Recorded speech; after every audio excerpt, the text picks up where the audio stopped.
Jina langu naitwa Suleiman Daudi, ni mkazi wa Malabi. Yaani kwanza kabisa gari ilipotoka stendi, bodaboda walikuwepo hapo wanapandisha hivi, kawakosa kuwagonga. Baada ya kuwakosa kuwagonga bodaboda, gari hiyo ilikuwa na mwendo mkali sana. Ilipofika hapo dereva tayari ishamshinda, ndio kudondoka tu hapo. Ndio ilivyokuwa tu. Sababu pale mwanangu, yani nimekuta chuma iko hivi. Watu wako nje, vichwa viwiliwili, miguu nje, watu wamekatika miguu, watu wamekufa. Mlipokuta tukio hilo mlianza kuchukua hatua gani nyinyi kama wananchi?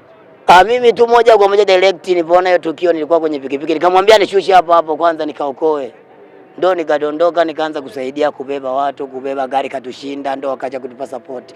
Na pia nashukuru jeshi la polisi wamesaidia kwa sababu wameleta hilo greda hilo. Singekuwa hilo, wote walikuwa wanakata moto. Na maana kifupi ni kushukuru tu jeshi la serikali la polisi. Lazima moto wamesaidia, wanatupatia support sana. Ndio nachoshukuru cha kwanza, nashukuru kwanza support ya serikali ya zimamoto. Jeshi la zimamoto wametia support kubwa sana, tena kubwa sana. Niko kwa chini pale barabarani, naona ajali imeanzia kwenye kona pale, iko mwendo sana. Inafika kwa maeneo haya hapa, nikaona gari imeanguka. Ilivyoanguka, kwa kweli nilikuwa kwanza kama vile kukimbia paka hapa. Nilipofika hapa, wananchi wakawa wamejaa, wananchi wenyewe ndio wakaanza kuokoa. Watu wengi wametolewa kwenye hii ajali, watu wengi wametolewa, wako majeruhi na watu wengine wamepoteza dunia. Kwa kweli madereva apunguze mwendo aliokuwa nao, ni mwendo mkali sana. Mimi ninafanya kazi ya bodaboda, nilikuwa napeleka abiria stendi. Kabla nilipokaribia hapa nikaona watu wamejaa, nikasema ngoja tukaangalie. Nimefika hapa kukuta gari imeanguka hapa. Umeona? Nimekuta gari imeanguka hapa. Kwa kweli madereva ndio wapunguze mwendo. Inaonekana hii gari ilikuwa iko speed sana, na sikia imezunguka mara 3 mpaka kuja kufika hapa. Mimi naitwa Hassan Asmani. Nilikuwa nimepaka baskeli pale, mteja akaja akaniambia nipeleke. Wakati namleta nimepiga hatua kidogo kama kadhaa, tunasikia huku nyuma pu. Yaani vumbi kali sana. Nikamwambia shuka tuangalie kuna nini. Akasema kuna kitu. Tukasogea mimi na yule mteja wangu, fika hapo tunakuta gari ndio imepinduka, watu wako chini wanalalamika. Ndio baadhi ya watu wakaanza kubinua ile bodi, na mimi mwenyewe nikiwepo kuwachoma baadhi kama watu wawili wakawa wametoka. Mimi ndio ushuhuda wangu hivyo kwa jinsi nilivyo kwa macho yangu. Tunaomba vyombo vyetu sasa vya ulinzi na usalama ambavyo vina hususani usalama barabarani wahakikishe kwamba sasa hivi wanakagua madereva wetu kabla ya kutoka pale, lakini wanakagua hivi vyombo kabla vijatoka stendi, kwa sababu hii leo ni ajali ya pili ambayo imetokea maeneo ya karibu na stendi.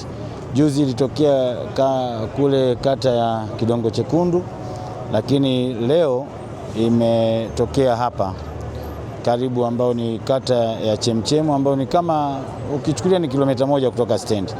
Kwa hiyo ajali ni kubwa kama mnavyoona ndugu waandishi, na sisi tunaendelea kushauri vyombo vyetu vifanye kazi. Lakini jambo la kushukuru ni kwamba baada ya ajali kutokea, vyombo vyetu vyote, jeshi la wananchi wa Tanzania, lakini na jeshi la polisi na wananchi kwa ujumla, walitoka mapema na kuja kuendelea kutoa msaada kuhakikisha wanaokoa majeruhi, lakini wanaokoa yani watu waliobanwa kwenye gari. Kwa hiyo tuendelee kushirikiana hivi, kwa sababu mambo haya kama unavyoona ni dharura. Kiukweli ni ajali mbaya ambayo sote tukiangalia tunashuhudia ni ajali mbaya, kwa sababu kwa namna unavyoweza kuona chombo cha usafiri jinsi ambavyo kipo katika hali yake, unaweza kutafsiri tu moja kwa moja kwamba ni ajali mbaya ambayo kila mwingine akiona ni kweli ni ajali ambayo inasikitisha sana. Inasadikiwa kwamba inawezekana ikawa ni mwendo kasi, kwa sababu ukiangalia mazingira haya ni kona kali, lakini ni eneo karibu sana, ambayo inawezekana pengine kama mtu alikuwa na mwendo kasi, manake kona imemshinda, ndio ikapelekea gari hii kudondoka hapa kama tunavyoona. Kwa hivyo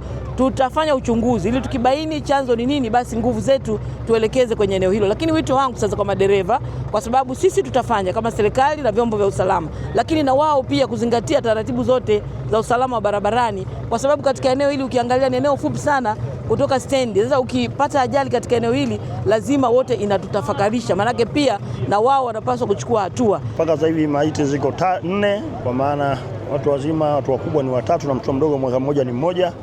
na majeruhi ambao wako serious ni 14 na wengine ambao wameumia kawaida. Nilipofika hapa nimeongea na DTO, kwa maana huyu ni mkuu wa trafiki wa wilaya, anaambia gari imetoka imekaguliwa, na baada ya ukaguzi gari karuhusiwa kuondoka wakiwa abiria wako level city pamoja na dereva katika hali sahihi. Na kama mnavyoona nyewe ni eneo ambalo barabara ilikuwa hakuna mapishano magari zaidi ya kona. Kwa naendelea kufuatilia kujua chanzo kikubwa nini, kwa sababu hata dereva baada ya ajali dereva amekimbia. Kwa tutamfuatilia, tutamtia katika mikono ya sheria, basi na sheria itachukua mkondo wake.